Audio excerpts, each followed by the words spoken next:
Parabenizaram minha esposa no velório do pai dela antes mesmo do caixão tocar o solo de Interlagos. 5 dias depois, ela me demitiu na frente de uma diretoria que ela pensava controlar. Meu próprio filho, Bruno, o herdeiro que eu ajudei a moldar, votou pela minha expulsão da empresa que carreguei nas costas por 2 décadas. Enquanto eu saía, Vitória comemorava sentada na minha cadeira de couro italiano, bebendo uísque Macallan 25 anos do meu falecido sogro. Ela exalava a confiança de quem finalmente herdou o trono, sem a menor ideia de que o reinado dela tinha data de validade para a próxima segunda-feira. Meu nome é Vitor Silva. Tenho 47 anos. Passei os últimos 23 anos construindo não apenas uma fabricante de equipamentos, mas um legado tecnológico na Almeida Sistemas Médicos, fundada pelo meu sogro, Ricardo Almeida, em 1981. Nossos equipamentos de diagnóstico por imagem estão no Hospital Sírio-Libanês, no Albert Einstein e em quase todos os grandes centros de saúde, do Rio Grande do Sul ao Amazonas.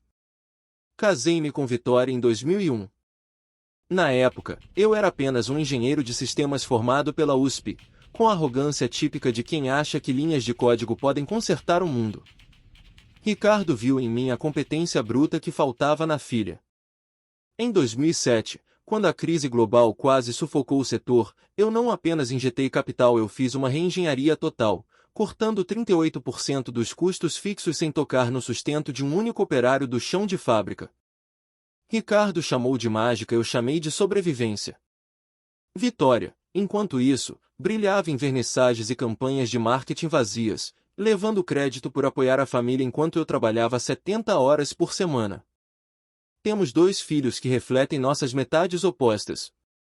Bruno, de 22 anos, é a imagem e semelhança da mãe. Mestre em ler o ambiente e bajular as pessoas certas nos jantares do Jardim Europa. Emília, de 19 anos, estuda jornalismo na Casper Libero e herdou minha teimosia e minha visão periférica. Eu não sabia o quanto a lealdade dela seria o meu último porto seguro.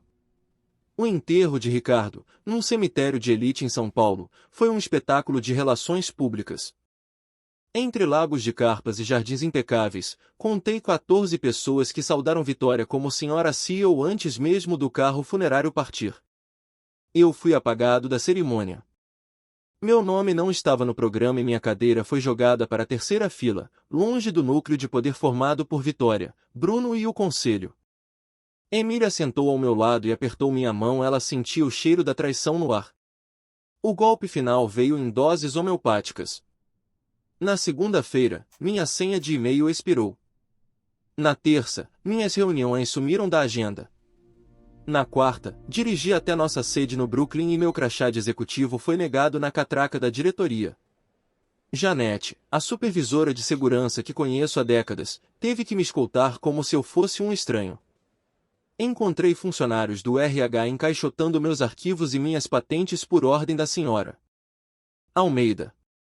Peguei apenas a foto da formatura da Emília e saí. Fui rebaixado a visitante na quinta e sexta-feira, estacionando meu carro no 5º subsolo, onde a luz pisca e o elevador nunca funciona. Hoje, segunda-feira, vesti meu melhor terno grafite e subi para a sala de reuniões. O conselho estava lá, liderado por Tomás Rocha, meu parceiro de tênis de 15 anos que agora nem conseguia me olhar nos olhos. O conselho decidiu rescindir seu contrato com efeito imediato, disse Tomás, com uma frieza burocrática. Eles me ofereceram 6 meses de salário e um plano de saúde como se estivessem limpando a calçada. Eu apenas sorri. Obrigado pela oportunidade. Foi educativo, respondi, levantando-me sem hesitar. Saí do prédio carregando uma caixa e a certeza de que eles não leram as entrelinhas dos contratos que assinei com Ricardo. No elevador, a mensagem de Emília. Pai, o Bruno me avisou. Você está bem? Respondi apenas, bem. Segunda-feira será interessante. Ela perguntou o que aconteceria. Justiça, eu digitei. Saí do prédio carregando uma única caixa de papelão, sentindo o peso de 23 anos resumidos em alguns quilos de papel e recordações. Na recepção, Márcia, que viu meu cabelo grisalhar ao longo das décadas, tinha lágrimas nos olhos. Senhor Vitor, Isso não está certo. O senhor é o coração deste lugar, ela sussurrou, desviando o olhar dos seguranças que observavam. Está exatamente certo, Márcia. Às vezes, o coração precisa parar por um segundo para o corpo perceber que está morrendo. Confie em mim, respondi com um aceno discreto. A mansão no Morumbi estava silenciosa demais quando estacionei.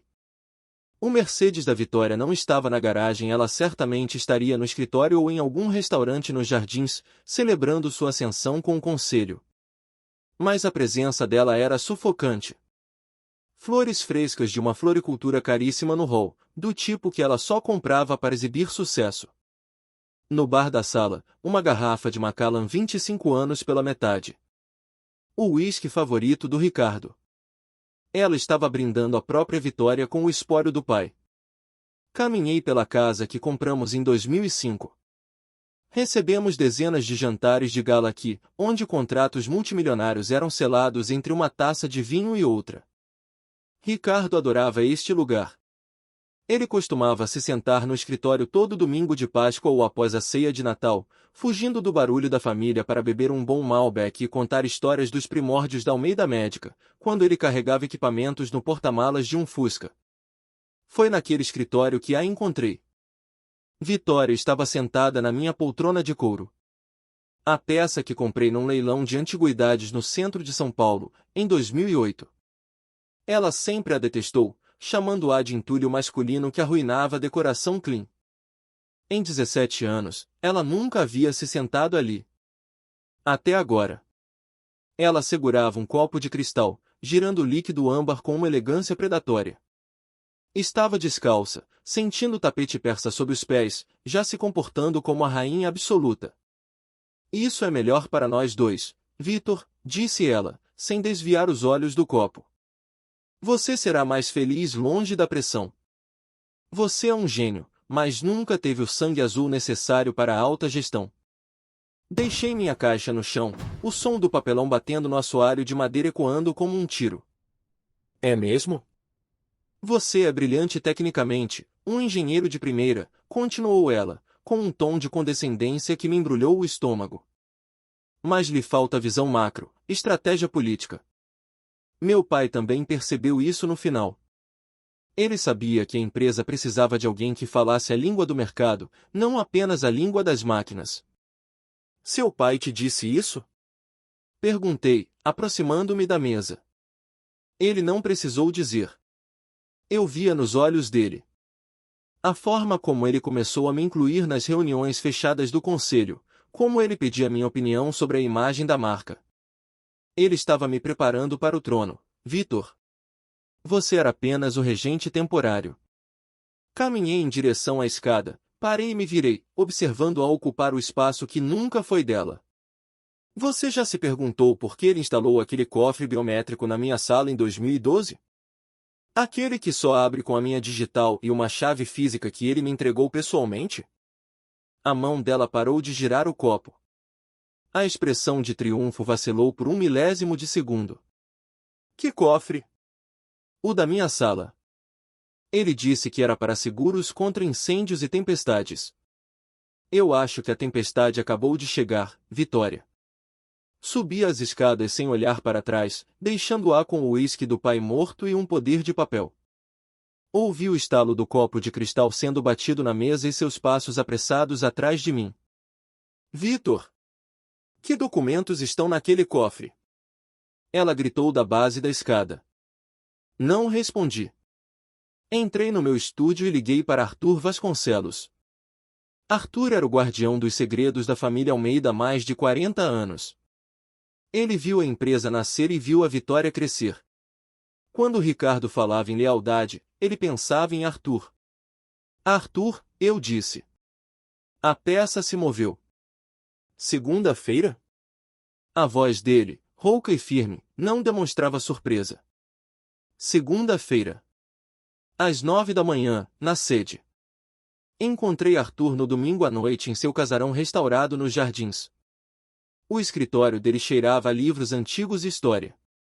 Ele me esperava com um cardigã sóbrio e uma maleta de couro gasta sobre a mesa de jacarandá. Vitor, Ele apertou minha mão com força. Eu esperava por essa ligação há 6 anos. Ricardo foi muito claro. No dia em que minha filha achar que é maior que a empresa e tentar apagar o Vitor, você entrega as chaves do reino a ele. Arthur abriu a maleta e revelou uma pasta grossa com o selo do cartório. Em 2007, quando você injetou aqueles 12 milhões de reais para salvar a operação da falência, Ricardo não aceitou como um empréstimo. Ele estruturou como uma sociedade em conta de participação, convertida posteriormente em ações ordinárias. São 29% de participação direta. Lembrei-me daquele ano. Vitória estava grávida da Emília. Eu usei cada centavo das minhas patentes e bônus. Ricardo me abraçou e disse: Você está salvando o pão dos meus netos, Vitor. Isso faz de você o verdadeiro dono. Mas não para por aí, continuou Arthur, deslizando planilhas detalhadas. Ao longo dos anos, Ricardo usou estruturas de holdings e fundos de pensão privados para transferir fatias menores sob sua gestão. E tem a cláusula de equidade e conduta. Se um herdeiro direto agisse contra a integridade da governança, como demitir um executivo vital sem justa causa comprovada, as ações de controle de Ricardo seriam transferidas para o conselho gestor, do qual você possui o voto de Minerva. Quanto isso dá no total? Perguntei, embora já soubesse a resposta no fundo do coração. 62%. Você não é apenas um acionista, Vitor. Você é o acionista majoritário da Almeida Sistemas Médicos. Vitória e o conselho estão brincando de casinha em um prédio que pertence a você. O silêncio na sala de Arthur era absoluto. Ele me entregou um envelope selado com cera vermelha. A caligrafia de Ricardo era inconfundível. Vitor, se você está lendo isso, eu parti. Minha filha cometeu um erro terrível. Sinto muito por não ter conseguido ensiná-la a construir. Ela só aprendeu a herdar. A empresa é sua agora. Proteja o nosso chão de fábrica. Qual o plano para amanhã? Arthur sorriu, e eu vi o brilho de um advogado que nunca perdeu uma causa importante. Vamos protocolar a convocação de uma Assembleia Geral Extraordinária baseada na cláusula 12C do Estatuto. Vou entrar naquela sala não como ex-marido demitido, mas como dono da cadeira onde ela está sentada. Mandei uma mensagem para Emília antes de dormir. Amanhã o sol nasce diferente. Ela respondeu na hora. A mamãe está postando fotos da nova era da empresa no Instagram. Ela não perde por esperar, né? Ela vai descobrir que o silêncio custa muito caro, digitei. Na segunda-feira, às 9h01 em ponto, um e-mail caiu na caixa de entrada de cada membro do conselho e da diretoria executiva simultaneamente. O assunto era cirúrgico, formatado nos termos estritos da governança corporativa.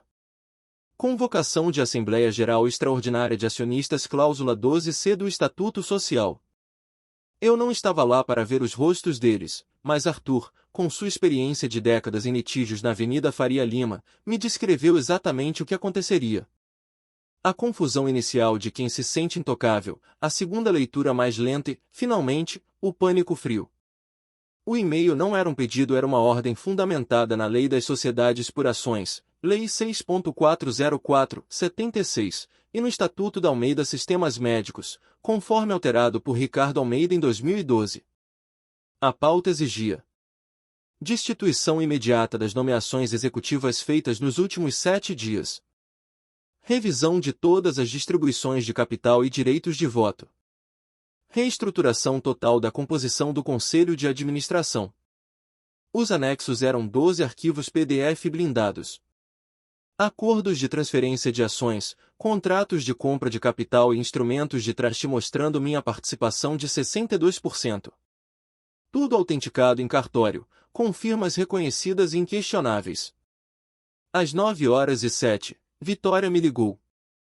Olhei para o celular vibrando no console do carro. Não atendi. Às 9h12, Tomás Rocha tentou a mesma coisa. Deixei que a caixa postal fizesse o seu trabalho. Às 9h31, foi Emília quem ligou. Por ela, eu atendi. Pai, o Bruno apareceu aqui no meu apartamento nos Jardins. Ele está surtando, andando de um lado para o outro. Diz que você está tentando dar um golpe na empresa, que é um roubo. Não estou roubando nada, filha, respondi, mantendo a voz firme enquanto entrava na Marginal Pinheiros. Estou apenas sentando na cadeira que seu avô reservou para mim. Ele disse que a mamãe teve um colapso na sede. Que está gritando com o pessoal do TI quebrando coisas na sala dela. Pai. Você tem certeza? Emília, você confia em mim? Houve um silêncio pesado do outro lado da linha. Eu sempre confiei em você, pai. Você é o único nesta família que nunca precisou de um roteiro para ser honesto. Às 11h03, o advogado da Vitória, um sujeito caro de um escritório imponente, ligou para Arthur exigindo saber a origem das ações. A resposta de Arthur foi uma obra-prima de brevidade jurídica. Todos os documentos foram executados por Ricardo Almeida em vida e devidamente registrados. Se quiser contestar a validade, prepare a petição inicial e nos vemos na uma vara de falências e recuperações judiciais. Caso contrário, nos vemos no conselho ao meio-dia. Cheguei à sede no Brooklyn às 11h47. O ar parecia eletrizado. Márcia, na recepção, arregalou os olhos e começou a se levantar mecanicamente. Senhor. Vitor. Eu preciso que o senhor assine o livro de... Sem crachá de visitante hoje, Márcia, eu disse, com um sorriso suave. E nunca mais. Avise a segurança que o controle de acesso da diretoria deve ser restaurado para minhas digitais imediatamente. Subi para o andar da diretoria. Através do vidro jateado da sala de reuniões, vi as silhuetas. Todos os 9 conselheiros estavam lá, em pé, em um estado de agitação febril.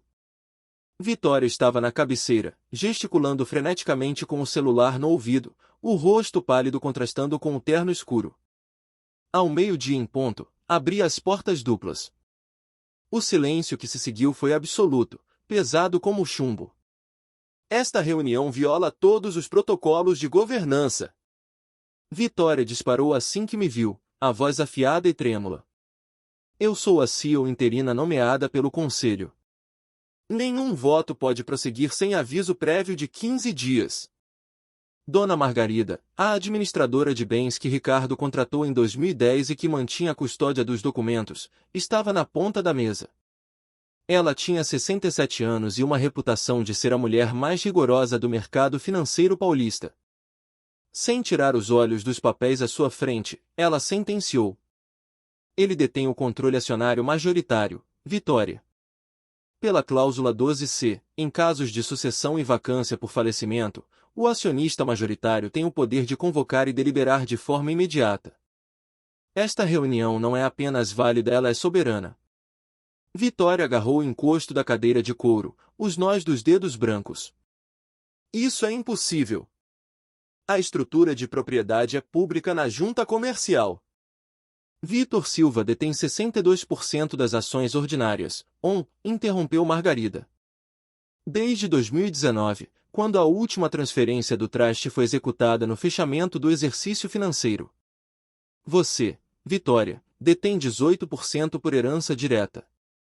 Bruno detém 6%. Emília detém 7%.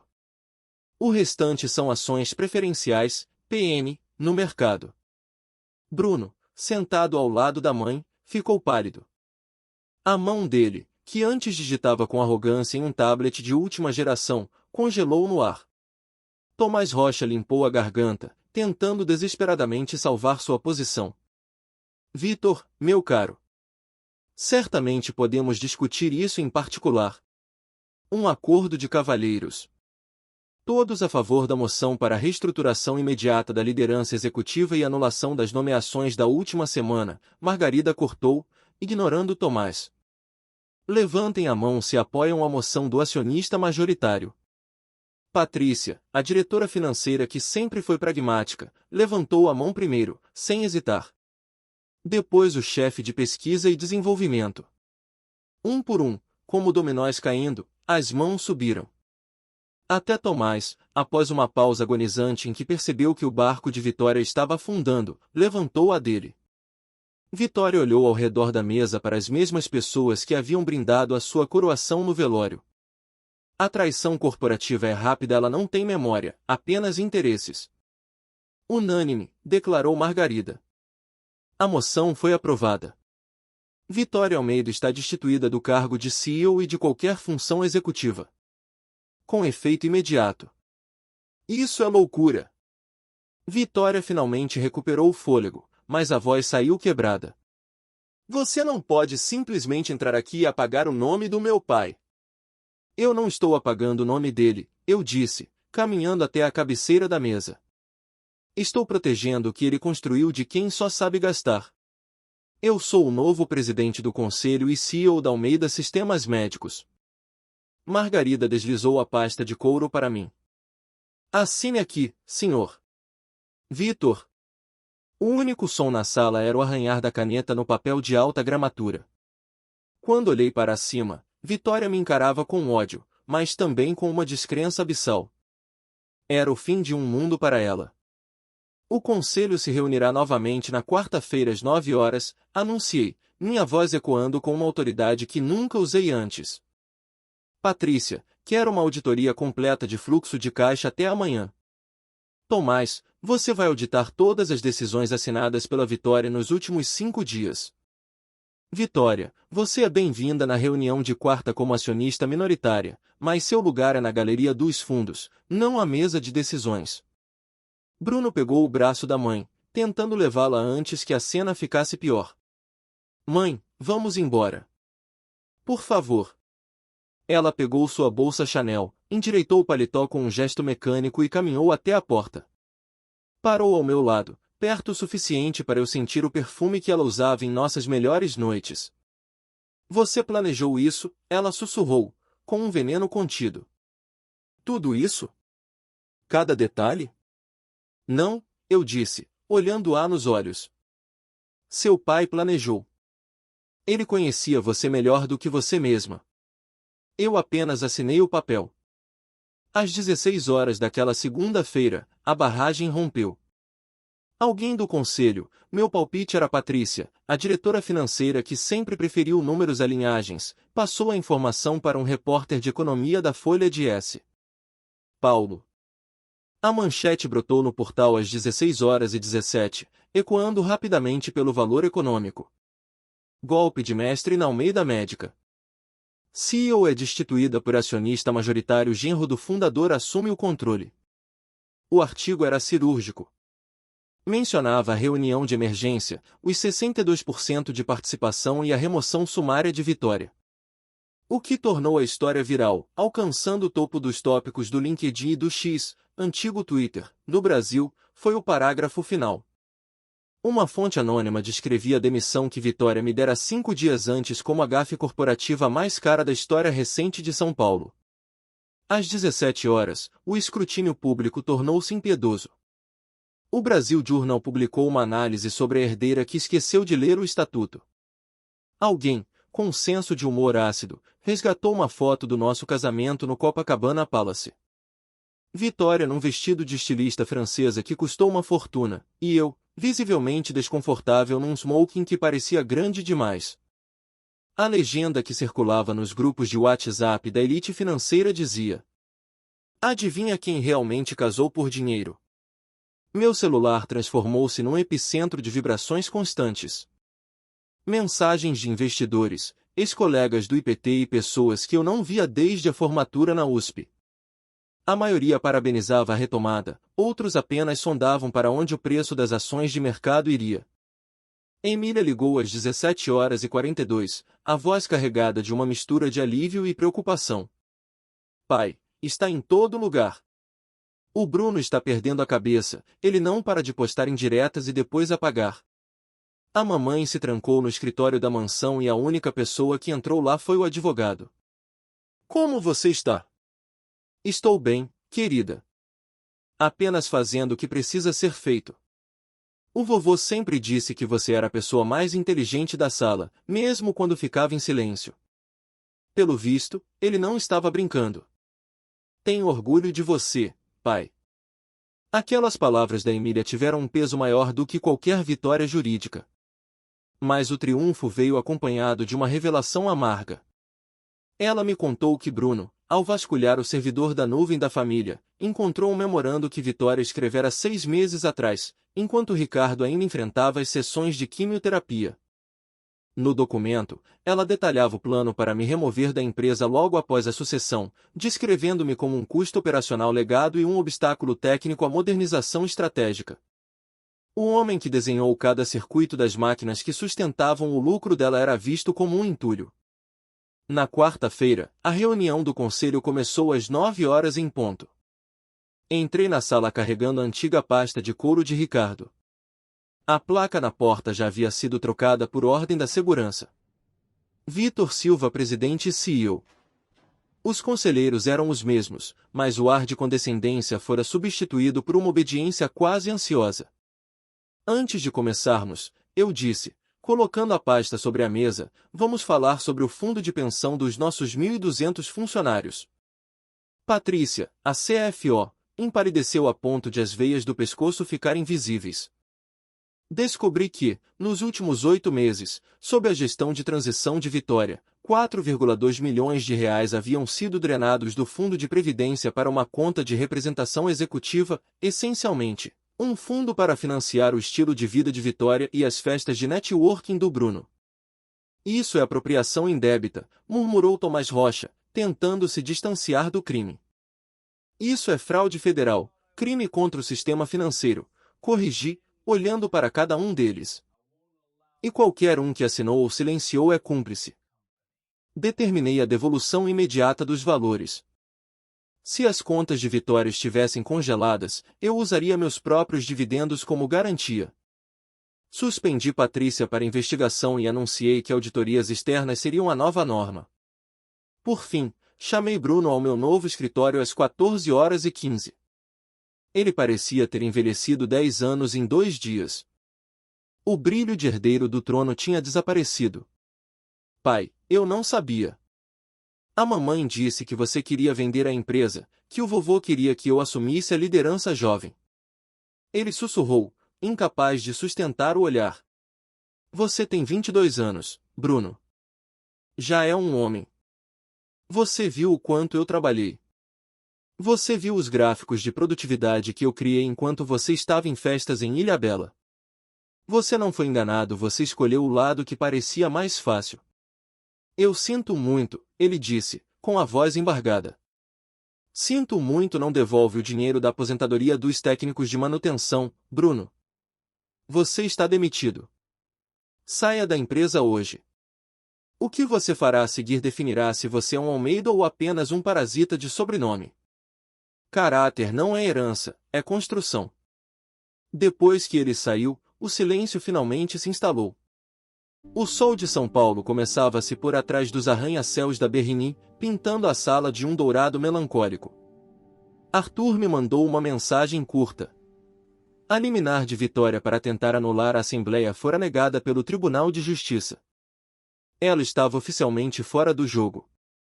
Pela primeira vez em décadas, respirei sem sentir o peso da traição iminente. Eu não era mais o genro ou marido da CEO.